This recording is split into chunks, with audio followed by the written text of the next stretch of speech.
Hello, my name is Pastor Shafer. I'm the senior pastor here at Mount Olive Lutheran Church in Santa Monica, California, and this is Hope Matters. Each week we talk to an interesting person from around the community and even around the country and around the world about the theme of hope, because we believe that hope matters. Today our guest is one of my friends from Pennsylvania, Pastor Mary Wolfe, who is pastor of Hope Lutheran Church in Reading, Pennsylvania. Seems to be a kind of appropriate name for a guest to be on a program called Hope Matters, Mary. Yep. So, Mary, you've been pastor at Hope Lutheran Church, did you tell me, for now 15 years? It'll be 15 years the 1st of October. And Hope Lutheran Church, for our benefit of our viewers, is located in the poorest neighborhood in Reading, Pennsylvania, which is consistently in the top 10 cities of the poorest in the country. So there are many years when Reading is number one, sadly, and so Mary has led this church in this very poor neighborhood for so long. Mary, what's it like doing ministry with so many, poor people all around you? Well, I'd have to say it's really exciting. I served in a suburban congregation, which I loved. But when I came to Hope, it was just so much more obvious the things that were important to do. And the church, when I came there, it was already a really trusted partner in the neighborhood, providing for people's needs, for seniors, for children, for families, food, clothing, after school, that sort of thing. And it was really wonderful to be able to get to know those neighbors. It's a neighborhood that people from the suburbs tend to avoid. You know, it's kind of an invisible neighborhood. We don't have a real identity. We're not one of the college neighborhoods or the downtown or one of the places where people might go. But I've gotten to know the people in the neighborhood, and they bring so many gifts to the table, and they have so much potential and possibility that it's really clear that God is working there. It is sometimes grueling because of the incessant need. And there are times when it's hard to even go into the church building because I know that the doorbell will ring and people will be knocking. And there are times that you just have to stay away a little bit. It can be tiring. But for the most part, it's just been really exciting watching people pitch in to help each other and to improve the neighborhood. That's great. Now, one of your unique ministries is next door in a house, if I remember, right next to the parking lot. You have built a cafe that's actually called Cafe Esperanza, Cafe Hope in Spanish. Tell us a little bit about Cafe Esperanza. Sure. We have a community meal across the street at the church every Tuesday where we serve, we were serving 40 to 50 people, and we have a small worship service, and we had built a lovely community. But it still felt a little bit like a soup kitchen, people coming through the line, and sitting down at the table, and there were no choices. We tried to make it as elegant as possible, but it still had that little bit of a feel of a soup kitchen.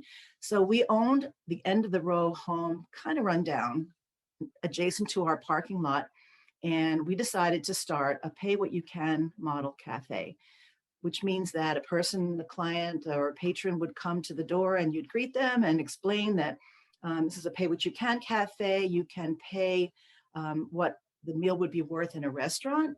You're welcome and encouraged to pay more if you're able, so that we can help to defray the cost of others' food. Or if you can't afford to pay, you can pay less. Or if you can't afford to pay anything, we will offer you an opportunity to work for a half an hour to an hour, doing some of the chores around the cafe and around the neighborhood in exchange for your meal. The food is as local and seasonal and organic as possible. We have hired an amazing chef, Chef Angie, who is from the neighborhood, and she's got Afro Latinx background, and so she can make lots of food that the people in that neighborhood can relate to. Plus, she's got a huge repertoire of elegant dishes that she has already been preparing.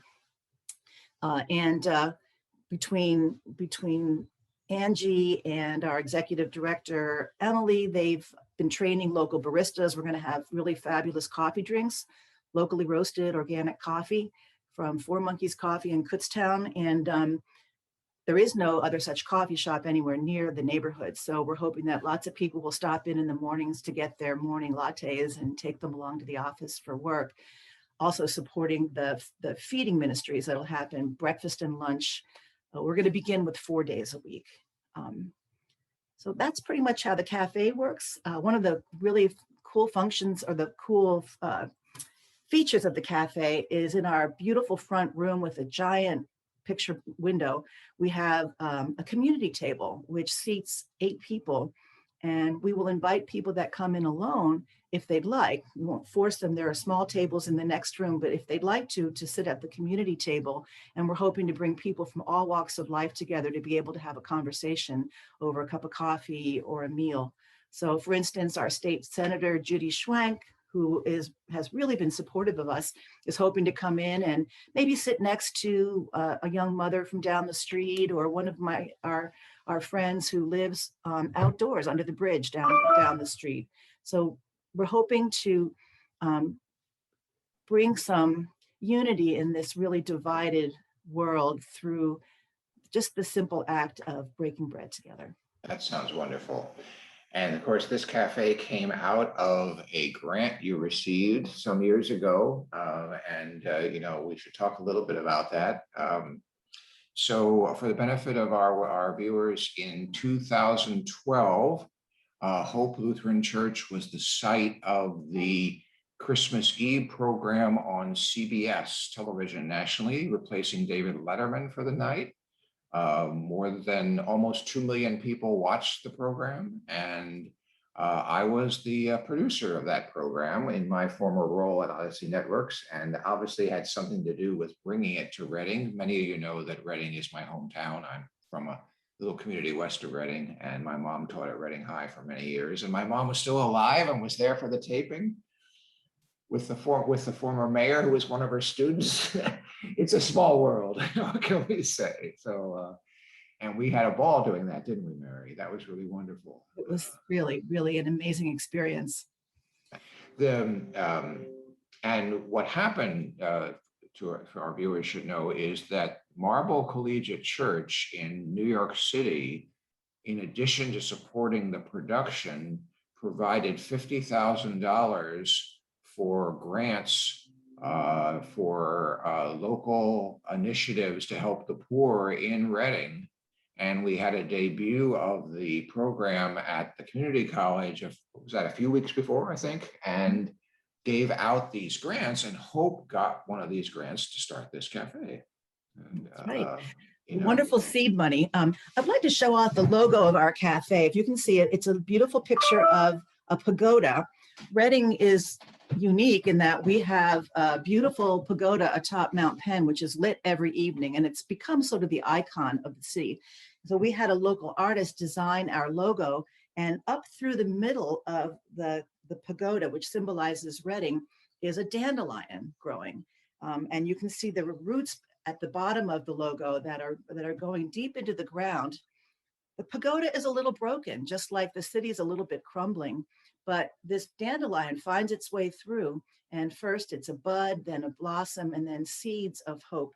And our tagline at the bottom of the pagoda says, "Grow Hope." And I like to think of the grant money that we got as seed money, because the Christmas special was so encouraging of us that somebody had noticed that Reading was in dire need of assistance from outside. We needed partners. And then Hope being awarded, I believe the largest of all the grants that were given out that evening, was just so encouraging. And so we took that seed money and were able to leverage that to get other grants. And to date, we have raised close to $200,000, which it took to renovate this building into an elegant cafe, and to engage staff, and to do all the licensing and things that we needed to do, and purchase of equipment to be ready for it. But it is amazing what a seed like that just being noticed by the rest of the community, and then engaging with partners who were there to support us, because none of us can do it alone. and least of all, a little tiny church on the corner of Front and Greenwich Streets in Reading. Thank you. Yeah, it was, well, one of the privileges of my life to be involved in that. What can I say? So it was really, really wonderful. And so if people would like to get one of those T-shirts, how can they do that? Can they make a donation to you, to the cafe, and get a T-shirt? Absolutely. You can either find us at Cafe Esperanza RDG, which is the abbreviation for Reading. So it's Cafe Esperanza RDG .org, or Cafe Esperanza RDG on Facebook. So either way, you can contact us. There is contact information, and there's a donate button. And if you email the cafe and you say you'd like a T-shirt, we'd be happy to send a T-shirt to you. That'd be great. So I was the other question I was going to ask: if people want to support your ministry at Hope, or your or your ministry through the cafe, they can do that through cafeesperanza.rdg.org. Then. Yes. Wonderful, wonderful. Well, I hope it's a great project, and they can stop by if they're local and go and experience the cafe also. Oh, absolutely. Yep. We'll be open Monday, Wednesday, Thursday, and Friday from 7 to 3. We are not allowed to be open on Tuesdays because we have a massive food pantry in our parking lot, which used to serve 100 families every other week. And the first Tuesday after the our governor shut Pennsylvania down, we served 400 families. Wow. And so, and we serve regularly 250 families twice each month. And so on Tuesdays, the neighborhood is already fed. So we figure Monday, Wednesday, Thursday, and Friday are the days that the cafe will be open. Wonderful, wonderful. That's great. And the address of the cafe is the corner of Front and Greenwich, right? Yes. Mm-hmm. Yes. Okay. For those of you not familiar with Reading, I thought it was interesting what you said, that the neighborhood is not defined. Yeah, I always thought of that neighborhood kind of as a crossroads. Mm-hmm. It's between this and that. Exactly, I mean, right. Which is, yeah, because there's no shopping center. You are the focus of the neighborhood at Hope Lutheran Church, really. Mm-hmm. Well, we're hoping to transform that whole corner because we have a new business in a store that used to just be a place where people would pick up their drugs. Well, that has closed. A young man moved in and totally fixed it up. And it's a really nice little corner grocery store. A closed restaurant on another corner is now a beauty salon. And those people are wonderful partners with us and keep an eye on things and are very supportive.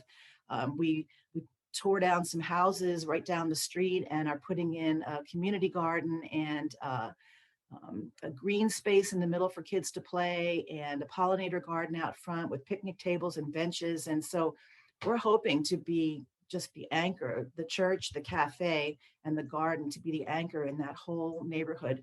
And sometime this fall, we're going to have a community meeting and we're going to try to figure out how to name our neighborhood so that when we talk to people, we can say, the neighborhood of hope. Yeah, wouldn't that be wonderful? Wouldn't that be wonderful? Well, thank you, Mary, for being with us today to talk about hope in terms of, and I think it's interesting that you're in the middle of a neighborhood that some people would call hopeless, and you and your ministry and the congregation have brought a lot of hope to this neighborhood. And I have to say that I think that it's the people of the neighborhood who also bring a lot of hope to us, because interacting with them and seeing how eager people are to be in community and to be helpful, that it's so evident that God is already there, surrounding all of us in the people of the neighborhood as well as in the congregation. And it's just been a beautiful thing to be a part of. That's wonderful. Thank you. All right. Well, we thank Mary Wolfe, pastor of Hope Lutheran Church in Reading, Pennsylvania, and leader of Cafe Esperanza, next to Hope Lutheran Church, one of their many ministries in the community, for being with us on Hope Matters this year. Thank you, Mary, for being with us today. Thank you so much for having me, Eric. This has been Hope Matters, a production of Mount Olive Lutheran Church in Santa Monica, California. I'm Pastor Eric Shafer, the host of Hope Matters, and we believe in a God of hope, because we believe that hope matters. Join us next week. Thank you for being here today.